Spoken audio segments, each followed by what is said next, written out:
ایک ساتھی دوسرے ساتھی سے کوئی بات کہتا ہے, کوئی راز کہتا ہے تو اس سے 100 اور 1000 وعدے لیتا ہے کہ یہ آگے کسی اور کو نہ کرنا. اگر کسی کے عیب پتہ چل جائے تو وہ انسان ہمیشہ ایک اس کے ذہن میں کھٹک سی رہتی ہے کہ میری بات کسی کو پتہ ہے. اور جہاں پر رازدان اللہ تعالیٰ ہو وہاں پر فکر کی کوئی بات نہیں ہوتی, وہاں پر تو کوئی ٹینشن کی بات ہی نہیں ہوتی.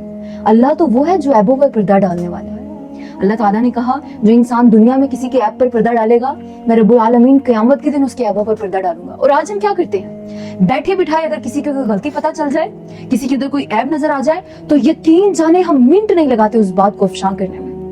ادھر حضرت موسیٰ ہیں اپنی قوم کے ساتھ گئے ہیں بارش طلب کرنے کے لیے, بارش کی دعا مانگنے کے لیے, تو ہاتھ اٹھائے اللہ تعالیٰ سے دعا کرنے کے لیے کہ اللہ بارش نازل فرما, قوم کی حالات خراب ہیں. اللہ نے دھوپ کو اور تیز کر دیا. حضرت موسیٰ کہتے ہیں اللہ یہ کیا, ہم تو تجھ سے بارش طلب کر رہے ہیں. اللہ نے کہا موسیٰ اس محفل میں, ان لوگوں میں, تمہارے اس مجمع میں ایک ایسا شخص ہے جو 40 سال سے میرا گناہ گار ہے, سیاہی سے اس کے سارے دفتر بھرے ہوئے ہیں. اے موسیٰ اس کو کہو یہاں سے چلا جائے, میں اللہ تب اپنی رحمت نازل کروں گا. اتنا اس نے اللہ کے ساتھ گناہ اور نافرمانیاں کی ہیں کہ اللہ نے اس کے اوپر اپنی رحمت برسانے کو گوارا نہیں کیا. اب حضرت موسیٰ نے اعلان کر دیا کہ جو انسان گنہگار ہے, ظاہر ہے ہر انسان کو اپنے نفس کا پتہ ہوتا ہے. حضرت موسیٰ نے کہا کہ جو انسان گنہگار ہے وہ یہاں سے چلا جائے, اللہ تعالیٰ ایسے بارش نہیں کریں گے. اب وہ انسان ہے جو گنہگار ہے, دل ہی دل میں اب ہوا اللہ میں اگر گیا تو لوگ مجھے ملامت کریں گے, میری عزت نہیں کریں گے, میں تو رسوا اور برباد ہو جاؤں گا کہ اس کی وجہ سے ہماری بارش نہیں ہوئی.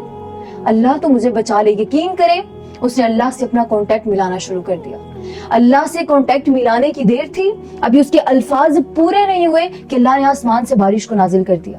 تو حضرت موسیٰ کہنے لگے اللہ کوئی بندہ بھی باہر نہیں گیا, بارش کیسے آ گئی؟ تو اللہ تعالیٰ نے کہا کہ اے موسیٰ جو گناہگار تھا اس نے مجھ سے معافی مانگ لی ہے. حضرت موسیٰ نے کہا اللہ اس کا نام تو بتائیں, وہ تھا کون؟ اللہ نے کہا جب میں نے گناہگار ہوتے ہوئے اس کا نام نہیں بتایا اب تو وہ میرا دوست بن گیا. اب میں اس کو کس طرح راز افشاں کر سکتا ہوں, اب میں کیسے بتا سکتا ہوں کہ یہ میرا نافرمان تھا.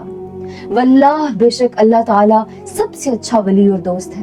یقین جانے جب سارے رشتے, ہر ایک دوست منہ موڑ کر چلا جائے تب اس اللہ کے سامنے جھکیں. وہ کبھی بھی اللہ اپنے بندے کو رائیگاں نہیں کرتا, اللہ کبھی بھی اپنے بندے کو ڈس اپوائنٹ نہیں کرتا.